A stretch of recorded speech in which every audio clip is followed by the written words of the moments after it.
दोस्तों स्वागत है आप सभी का वर्ल्ड अफेयर्स चैनल पर। और स्टार्ट करते हैं अपने आज के करंट अफेयर। डेली बेसिस पे हम यहाँ पर क्विक पॉइंट्स कवर कर रहे हैं। ऑर्गेनाइजेशन स्पेशल डे कुछ हुआ, एमसीक्यू डिटेल्स और न्यूज ऑफ द डे। अब आप मुझसे टेलीग्राम पे भी जुड़ सकते हैं, सर्च करिएगा टेलीग्राम पे अमन सर वाईफाई स्टडी, और पीडीएफ्स और लिंक्स के लिए आप इस टेलीग्राम को ज्वाइन कर सकते हैं। मेरी ये जो वीडियो है सुबह 6 बजे वर्ल्ड अफेयर्स पर आ जाती है, वीडियो सेक्शन में जाके आप कभी भी इसे देख सकते हैं। 5 अगस्त का करंट अफेयर स्टार्ट करते हैं। न्यूज ऑफ द डे से शुरुआत करेंगे क्योंकि आज कोई स्पेशल डे नहीं है जो एग्जाम ओरिएंटेड हो। तो न्यूज़ में अगर पहली बात करें तो टोक्यो ओलंपिक कुछ अच्छी खबर। जो रेसलर रवि दहिया हैं वो फाइनल में प्रवेश कर चुके हैं, यानी कि इनका सिल्वर पक्का। और साथ के साथ नीरज चोपड़ा भी, इन्होंने फर्स्ट अटैम्प्ट में इसमें एंट्री कर ली। क्वेश्चन क्या आ सकता है, रवि दहिया कौन से वेट कैटेगरी में खेले? तो 57 kg वेट कैटेगरी में, और इन्होंने कितना थ्रो किया? तो 86.65 मीटर का इनका थ्रो था। पहला क्वेश्चन देखते हैं। अगर बात करी जाए कौन से ऑर्गेनाइजेशन ने जिसने रिपोर्ट प्रोवाइड कराई है सुसाइड केसेस बढ़ने की, 24% सुसाइड केसेस जो हैं बढ़े हैं अनएम्प्लॉयमेंट की वजह से। तो इसका आंसर क्या है? नेशनल क्राइम रिकॉर्ड ब्यूरो ने जो है ये रिपोर्ट प्रोवाइड करी और ये पार्लियामेंट को सबमिट की गई। इनके अनुसार 2016 से लेकर 2019 तक, इनके डाटा के अनुसार 2016 से लेकर 2019 तक 24% सुसाइड केस जो है अनएम्प्लॉयमेंट की वजह से बढ़े हैं। और चिल्ड्रंस में भी सुसाइड केस बहुत ज़्यादा इंक्रीज हुए। 24,000 के आसपास चिल्ड्रन जो है ना 14 से 18 एज की कैटेगरी में 2017 से 2019 के बीच में सुसाइड किए हैं।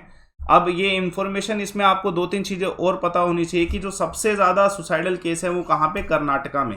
ये बहुत इंपॉर्टेंट क्वेश्चन बन सकता है कि जो ये रिपोर्ट आई इसमें, इसके अनुसार कौन सी स्टेट में सबसे ज़्यादा अनएम्प्लॉयमेंट की वजह से सुसाइड के केस हैं? तो कर्नाटका में सबसे ज़्यादा एम्प्लॉयमेंट के जो है सुसाइड के केस। देखते हैं नेशनल क्राइम रिकॉर्ड ब्यूरो के बारे में। ये मिनिस्ट्री ऑफ होम अफेयर्स के अंडर आता है और स्थापना इसकी 11 मार्च 1986 में हुई। हेडक्वार्टर दिल्ली में। रामपाल पवार जो है इसके डायरेक्टर जनरल है। ठीक है, तो मे बी इन पे क्वेश्चन आए। Next question. अब इसमें कौन सी ऐसी स्टेट पुलिस है जिसने फर्स्ट रैंक अटेन करी है crime and criminal tracking networking system में? तो ये हरियाणा ने ये फर्स्ट रैंक अटेन करी है और बहुत इंपॉर्टेंट है, इस पे क्वेश्चन आने के चांसेस हैं। 100% मार्क आया इनका क्राइम ट्रैकिंग में। और ऐसा नहीं कि सिर्फ हरियाणा का स्कोर है, उसके बाद आप देख सकते हैं कि हरियाणा पुलिस के बाद जो नेक्स्ट स्टेट रही गुजरात पुलिस की, और उसके बाद थर्ड पोजीशन पे हिमाचल प्रदेश। इसके ऊपर बहुत ज़्यादा इन्वेस्टमेंट भी किया गया। CCTNS के लिए, जो क्राइम और क्रिमिनल के लिए जो नेटवर्किंग है, इस पे इन्वेस्टमेंट सरकार ने पहले बहुत ज़्यादा किया। 2000 करोड़ के आसपास इसमें इन्वेस्टमेंट किया गया, 2009 के आसपास कैबिनेट के द्वारा इन्वेस्टमेंट किया गया कि जो गवर्नेंस प्लान है और जो हमारी जो फोर्सेस हैं, पुलिस फोर्सेस हैं, बहुत अच्छे तरीके से क्राइम ट्रैकिंग कर सकें। तो इन्वेस्टमेंट ज़्यादा था और हरियाणा इसका आंसर है। हरियाणा के बारे में जान लेते हैं। बहुत बेसिक चीज़ें, लेकिन मे बी क्वेश्चन में आया। फाउंडेशन 1 नवंबर 1966, कैपिटल चंडीगढ़, गवर्नर श्री, ठीक है, बंधुरा दत्ता, चीफ मिनिस्टर जो हैं श्री मनोहर लाल। तो क्वेश्चन आ सकते हैं इसमें। Next question. फर्स्ट सिटी कौन सी है जिसने 100% वैक्सीनेशन किया है कोविड-19 का? तो आंसर है उड़ीसा की सिटी भुवनेश्वर। क्वेश्चन आ सकता है। भुवनेश्वर पहली सिटी है जिसने 100% वैक्सीनेशन किया है अगेंस्ट कोविड। और इवन जो माइग्रेंट्स आए थे उनके भी 1 लाख माइग्रेंट वर्कर्स को भी फर्स्ट डोज मिल चुका है। तो इस पे क्वेश्चन आने के चांसेस हैं। भुवनेश्वर, उड़ीसा के बारे में जान लेते हैं। उड़ीसा के बारे में, जो इसकी स्थापना हुई 1 अप्रैल 1936 में हुई, उत्कल, और कैपिटल है भुवनेश्वर। गवर्नर प्रोफेसर गणेशी लाल और चीफ मिनिस्टर नवीन पटनायक। तो इस पे क्वेश्चन आ सकते हैं। Let's see in the next question. कौन सा पावर स्टेशन है जिसने रिकॉर्ड क्रिएट किया है generating the maximum electricity in the month? तो आंसर है इसका नाप्था जाकरी हाइड्रो पावर स्टेशन। बहुत इंपॉर्टेंट क्वेश्चन। ये नाप्था जाकरी जो हाइड्रो पावर स्टेशन है ये फर्स्ट नंबर पे है।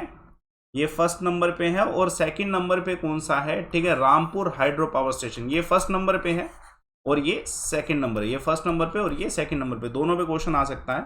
इसकी डिटेल देख लेते हैं कि नाप्था जाकरी हाइड्रो पावर स्टेशन जो है ना, ये जो स्टेशन है ये सतलुज जल विद्युत निगम के अंडर आता है। इसका जो इलेक्ट्रिसिटी जनरेशन हुआ है ये इतना हुआ है 1216.56 मिलियन यूनिट के आसपास। इसने अपना ही रिकॉर्ड तोड़ा है पहले वाला, पहले भी यही आ गया था। और दूसरे नंबर पे गया रामपुर हाइड्रो पावर स्टेशन है जिसका जो इलेक्ट्रिसिटी जनरेशन है इतने के आसपास है। इनकी कैपेसिटी 1500 मेगावाट की है। ठीक है, नाथपा की और जो रामपुर है इसकी 412 मेगावाट की कैपेसिटी है। तो ये सब आपसे क्वेश्चन पूछे जा सकते हैं। एक और क्वेश्चन देखते हैं, कौन सा पहला डिजिटल इन्वेस्टमेंट प्लेटफॉर्म है जिसने एक यूपीआई बेस्ड ऑटो पे सिस्टम लॉन्च किया है? किसके लिए? म्यूचुअल फंड एसआईपी इन्वेस्टमेंट के लिए। तो इस क्वेश्चन का आंसर है फोन पे ने ऐसा लॉन्च किया है। ठीक है, ऑटो पे फंक्शनिंग सिस्टम है, इसके लिए म्यूचुअल फंड एसआईपी इन्वेस्टमेंट के लिए। डिटेल देखते हैं, फोन पे पहला यूपीआई बना जिसने ऑटो फंक्शनिंग स्टार्ट किया है। इसमें इंपॉर्टेंट चीज ये है कि इन्होंने ये जो फंक्शनिंग है इन्होंने सभी के लिए स्टार्ट करी है। Option is available for new investor and existing investor both. ठीक है, अब ये एसआईपी होता क्या है इसको देखते हैं। एसआईपी होता क्या है? SIP is actually systematic investment plan होता है म्यूचुअल फंड्स में। अब सिस्टमैटिक इन्वेस्टमेंट प्लान है क्या? एसआईपी में इन्वेस्टमेंट अगर एक व्यक्ति करता है तो फिक्स टाइम के फिक्स अमाउंट के लिए करता है और इस फिक्स अमाउंट को म्यूचुअल फंड्स में डाला जाता है। फिक्स अमाउंट को म्यूचुअल फंड में डाला जाता है। ये ओपन एंडेड है, कहने का मतलब कभी भी जो कस्टमर इनिशिएट कर सकता है, रोक सकता है, उसको रीस्टार्ट करता है और उसे एसआईपी को टर्मिनेट भी कर सकता है, अमाउंट पूरा आएगा। फोन पे की अगर बात करें तो 2015 में इसकी स्थापना हुई, एक्वायर्ड बाय फ्लिपकार्ट। 2016 में फ्लिपकार्ट ने इसे एक्वायर कर लिया। हेडक्वार्टर इसका मुंबई में है और समीर निगम जो इस समय सीईओ हैं। इन पे क्वेश्चन डायरेक्ट आने के चांसेस हैं, तो आंसर इसका ये था। देखते हैं एक और क्वेश्चन, आरएमआई इंडिया और कौन सी कमीशन है जिसने दोनों ने मिलकर एक रिपोर्ट रिलीज करी है पावर डिस्ट्रीब्यूशन सेक्टर पे? तो आंसर है नीति आयोग ने और आरएमआई इंडिया के द्वारा मिलके जो है पावर डिस्ट्रीब्यूशन सेक्टर की जो है रिपोर्ट बनी है। अब ये किस चीज के लिए रिपोर्ट आई, पावर डिस्ट्रीब्यूशन सेक्शन में क्या हो रहा है और उसके लिए क्या क्या रिफॉर्म्स होने चाहिए, इसके ऊपर ये रिपोर्ट आई थी। इस रिपोर्ट का टाइटल क्या था? Turning around the power distribution sector, ये इसका टाइटल रहा। और इस रिपोर्ट में साफ करके कहा गया है कि जो हमारी जितने भी डिस्कॉम्स है, जितनी भी पावर डिस्ट्रीब्यूशन कंपनीज हैं, वो बहुत ज़्यादा घाटे में जा रही और टोटल लॉस जो है 90,000 करोड़ के आसपास है फाइनेंशियल ईयर 2021 में। तो ये घाटा ही है एक तरीके से, है ना। और इसका पूरा जो डिटेल फॉर्म है, इसमें जो रिपोर्ट जब एंटाइटल जो है डाली गई थी उस समय कौन कौन व्यक्ति थे, ये सारे नीति आयोग के ही सदस्य हैं। ठीक है, नीति आयोग के ही सदस्य हैं। तो डिस्कॉम जो है घाटे में जा रहा है। एक और क्वेश्चन देखते हैं, मिनिस्ट्री ऑफ सिविल एविएशन ने कौन से स्टेट की अर्बन लोकल बॉडी है जिसको ड्रोन यूटिलाइज करने का परमिशन दे दिया है? तो आंसर है इस क्वेश्चन का हरियाणा अर्बन लोकल बॉडीज को जो है ये permission ministry of civil aviation के द्वारा दी गई है। अब इससे क्या होगा कि जो अर्बन लोकल एरियाज हैं वहां पर अमृत सिटीज डेवलपमेंट जो है ये आसान हो जाएगा और डाटा एक्विजिशन, मैपिंग, ठीक है, जीआईएस प्लेटफॉर्म, ये सब चीज़ें इजी हो जाएंगी अर्बन एरियाज के लिए। और लोकेशन मैं आपको बता देता हूँ, सर्वे कहाँ पे होगा? हिसार में, पंचकुला में, अंबाला में, इन सब जगह पे ड्रोन से अब सर्वे हो सकता है। और ये 1 साल के लिए परमिशन दी गई है, 1 साल के लिए परमिशन दी गई, ये भी क्वेश्चन आ सकता है। ठीक है, अब हरियाणा की स्थापना 1 नवंबर 1966 चंडीगढ़। ठीक है, ये मैंने शायद अभी आपको हरियाणा का बताया है। और ये हमारे ठीक कैबिनेट मिनिस्टर हैं सिविल एविएशन। ठीक है, ज्योतिरादित्य सिंधिया, क्वेश्चन आ सकता है इस पे भी। हाँ जी, हाल फिलहाल में किन्होंने पास किया है general insurance business nationalisation amendment bill? तो लोकसभा के द्वारा ये पास किया गया है। अब इसमें general insurance business amendment bill में था क्या? इस बिल के अनुसार, इस बिल में जो अमेंडमेंट है, जो संशोधन हुआ है, वो संशोधन ये हुआ है कि अब जो state own general insurance companies हैं अब अपने स्टेक्स को जो है ना दे पाएंगी प्राइवेट ओनरशिप्स को, यानी कि पब्लिक प्राइवेट पार्टनरशिप्स को इंक्रीज करने का है। ठीक है, पहले इसमें कंडीशन होती थी कि जो सेंटर का जो होल्ड होगा, स्टेक होगा, 51% एटलीस्ट होगा। अब इसको हटा दिया गया, जिसकी वजह से अब ये रिफॉर्म्स हो सकते हैं और प्राइवेट सेक्टर्स को इन्वॉल्व किया जा सकता है और मे बी इनोवेटिव प्रोडक्ट्स अब आएंगे। ठीक है, और फायदा थोड़ा जनरल इंश्योरेंस बिजनेस को ज़्यादा होने वाला है। ऑब्वियसली पब्लिक प्राइवेट पार्टनरशिप जब होती है तो जनरल इंश्योरेंस बिजनेस या फिर कोई और सेक्टर हो, फायदा ज़्यादा ही होता है। लोकसभा के द्वारा ये बिल पास किया गया। देखते हैं एक और क्वेश्चन, आरबीआई ने रिसेंटली इंडसइंड बैंक को कौन सी कैटेगरी में डाला है जिसकी वजह से अब ये गवर्नमेंट की जितने भी फंक्शनिंग्स हैं, ठीक है, गवर्नमेंट की जितने भी बिजनेस हैं उसमें ट्रांजैक्शन कर सकते हैं? तो इसका आंसर क्या है? एजेंसी बैंक में।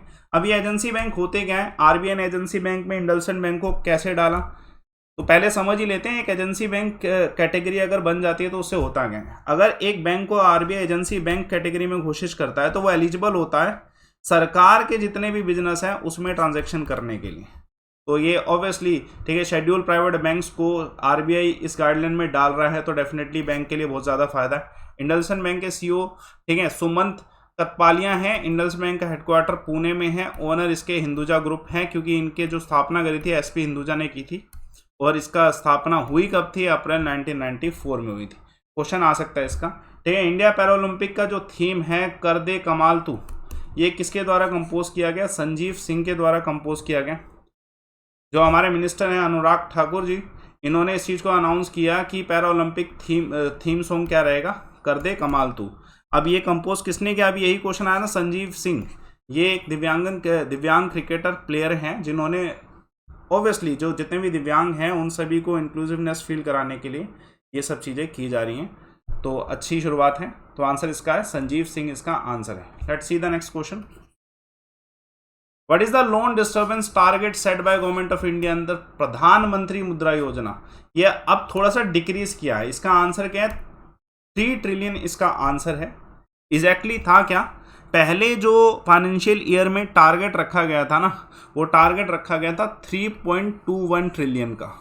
अब इसको कम करके ₹3 ट्रिलियन कर दिया गया, ठीक है। इसको अब जो है ना टारगेट को कम कर दिया गया, करंट फाइनेंशियल ईयर का टारगेट कम कर दिया गया। और इसका रीज़न दिया गया कि लोअर टारगेट जो है ना, एलोकेशन जो है ना क्रेडिट गारंटी स्कीम्स के स्मॉल बिजनेस के लिए इंक्रीज करेगा। अब ये है क्या मुद्रा स्कीम? क्वेश्चन आ सकता है। प्रधानमंत्री मुद्रा योजना जो है, ये प्राइम मिनिस्टर जी ने जो है 8 अप्रैल 2015 में इसकी शुरुआत करी। इसके तहत जो है ना 10 लाख के आसपास का लोन प्रोवाइड किया जाएगा non corporates, non farm, micro enterprises को, ठीक है। ये मुद्रा लोन जो है किसके अंदर आएगा? ऑब्वियसली इसके अंदर ही आएगा, प्रधानमंत्री मुद्रा योजना के अंदर। सभी these loans are given by home, commercial banks के द्वारा, आरआरबीज के द्वारा, स्मॉल फाइनेंस बैंक्स के द्वारा, एमएसएफसी, नॉन बैंकिंग जो है एनबीएफसीज के द्वारा जो है ये दिया जाएगा। चलिए आज का ऑर्गेनाइजेशन देते हैं। आज का ऑर्गेनाइजेशन है बैंक फॉर इंटरनेशनल सेटलमेंट। ये मैं इसलिए पढ़ा रहा हूँ क्योंकि हम बहुत सारे न्यूज़ देख रहे हैं बैंक से संबंधित, और बैंक ऑफ इंटरनेशनल सेटलमेंट जो है जितने भी हमारे सेंट्रल बैंक्स हैं उन सभी का हेड होता है। जैसे इंडिया का आरबीआई है, अमेरिका का है, उन दोनों के हेड, और बाकी सभी देशों के हेड जो है बैंक फॉर इंटरनेशनल सेटलमेंट। आपने सुना होगा बेसल नॉर्म्स के बारे में, तो ये बेसल नॉर्म्स इन्हीं के द्वारा दिया जाता है। कैसे? कारण क्या है? एस्टेब्लिशमेंट इसकी 17 मई 1930 में हुई। लोकेशन इसकी बेसल है, स्विट्जरलैंड में, इसलिए बेसल नॉर्म्स कहा जाता है। तो हमारे सभी बैंक्स इसे जो है फॉलो करते हैं। जनरल मैनेजर जो है अगस्टिन कैरस्टन है, और हाल फिलहाल में जो मेंबर्स 62 सेंट्रल बैंक्स, जैसे एग्जांपल आरबीआई भी इसका हिस्सा। क्विक पॉइंट्स देखते हैं आज के, जिसको हम और भी डिटेल में पढ़ेंगे। Recently global chief operating officer PNG के द्वारा किसे घोषित किया? शैलेश को घोषित किया गया, ठीक है। अगर मैं बात करूं कौन सी चीफ मिनिस्टर हैं, ठीक है, कौन सी स्ट्रेटेजी मिनिस्टर है जिन्होंने लॉन्च किया? मुख्यमंत्री वत्सल्य योजना, उत्तराखंड के द्वारा, ठीक है। रिसेंटली एक किताब लिखी का आइडल वर्ड किसके द्वारा? कुणाल बसु के द्वारा। तो ये इन्फॉर्मेशन थी, आपसे पूछी जा सकती है। चलिए, तो आप सुबह 6 बजे वर्ल्ड अफेयर्स पर ये वीडियो आ जाता है, इसको कभी भी आप कवर सकते हैं वीडियो सेक्शन में जाके। टेलीग्राम चैनल जरूर ज्वाइन करिएगा, अमन सर वाईफाई स्टडी सर्च करेंगे तो ऑफिशियली अनअकैडमी की तरफ से है, तो आपको सर्च करते ही सबसे ऊपर मिल जाएगा। टेलीग्राम पे ज्वाइन करिएगा, पीडीएफ्स और लिंक्स सभी आपको इसी में मिलने वाली हैं। 3 क्लासेस में आपको अनअकैडमी में प्रोवाइड करा रहा हूँ। सुबह 10 बजे पूरा एक करंट अफेयर का पूरा सेशन होता है, जिसके लिए आप मेरा प्रोफाइल सर्च कर सकते हैं अमनदीप शर्मा, या फिर इसको वीडियो के डिस्क्रिप्शन बॉक्स में लिखा होगा फॉलो अमन सर अनअकैडमी, वहाँ से भी आप फॉलो कर सकते हैं। और प्लस कोर्सेज में भी आप जुड़ सकते हैं। देखिए, आप एसएससी के गोल में जुड़ सकते हैं प्लस कोर्सेज में, या फिर किसी अन्य गोल में, जैसे एग्जांपल सीडीएस, बैंक, इन सब कैटेगरी में। आपको इसके लिए रेफर कोड यूज़ करना लाइव अमन, इससे आपको डिस्काउंट होगा, सारे ऑफर्स अवेलेबल होंगे, जितने भी ऑफर्स। अभी 2 साल पे 1 साल फ्री का भी ऑफर चल रहा है, तो आप 2 साल का सिलेक्ट करते हैं तो आपकी फीस भी कम रहेगी और आपको ऑफर्स भी होंगे। इसमें आपको अनलिमिटेड एक्सेस मिलता है, हर एक कोर्स का डाउट सेशंस क्लियर होते हैं, सभी टीचर्स मिलते हैं आपको, ठीक है, सारी सीरीज मिलती है। तो मतलब कंप्लीट पैकेज है आपका, जो आपको रेफर कोड लाइव अमन यूज़ करते ही मिल जाएगा। हैव अ रेफर कोड में लाइव अमन रेफर कोड लगाइए। फ्री टेस्ट सीरीज जो आपको ऐप में अवेलेबल हो रही है, तो आप इसको भी ज्वाइन कर सकते हैं, कॉम्बैक का हिस्सा बन सकते हैं। संडे को 12 बजे आपको रेफर कोड लाइव अमन यूज़ करके जुड़ना है टेस्ट सीरीज के लिए और कॉम्बैक्स के लिए, ठीक है। तो धन्यवाद आप सभी का। सेशन को लाइक करिए, शेयर करिए, चैनल को सब्सक्राइब करिए। सुबह 6 बजे वर्ल्ड अफेयर्स पर ये वीडियो जरूर देखिए। Thanks a lot.